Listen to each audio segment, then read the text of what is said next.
اللہ اکبر۔ امام فخر الدین رازی رحمۃ اللہ تعالی علیہ اپنی تفسیر کبیر میں ارشاد فرماتے ہیں اس آیت کے تحت وعلم آدم الاسماء کلھا، فرماتے ہیں کہ حضور کی بارگاہ میں ایک صحابی آیا سرکار سے ملنے کے لیے، نماز عصر کا وقت تھا، حضور سے مصافحہ کیا تو سرکار جان گئے اللہ کے دیے ہوئے علم سے کہ میرے اس غلام کا یہ آخری وقت ہے، یعنی اب اس نے جو ہے وہ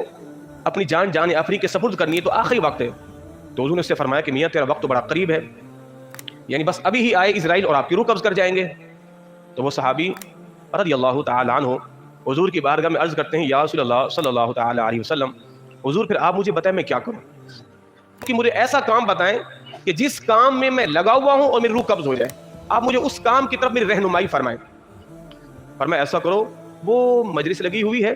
جس کے اندر دین سکھایا جا رہا ہے، تم ایسا کرو جا کر اس مجلس میں بیٹھ جاؤ۔ اب وہ صحابی گئے، اس مجلس میں جا کر بیٹھے، اتنے میں اللہ کا فرشتہ آیا اور اس نے اپنی جان آفرین کے سپرد کر دی۔ گویا کہ اس روئے زمین پر اگر اس سے بھی کوئی بڑا عمل ہوتا تو رسول اللہ فرماتے کہ میرے بچے، میرے غلام، تم یہ کام کرو، تم سجدے میں گر جاؤ،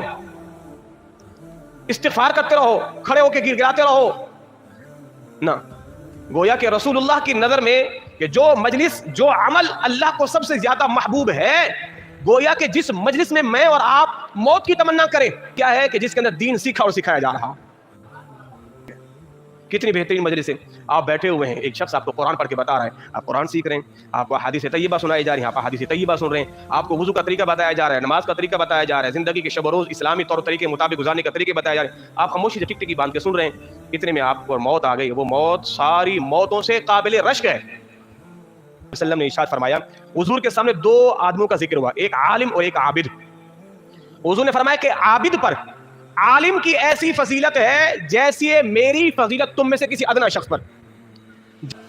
تو میرے بھائیوں، یہ گفتگو کرنے کا حاصل اصول یہ اپنی اولاد کو دین کی راہ میں ڈالو۔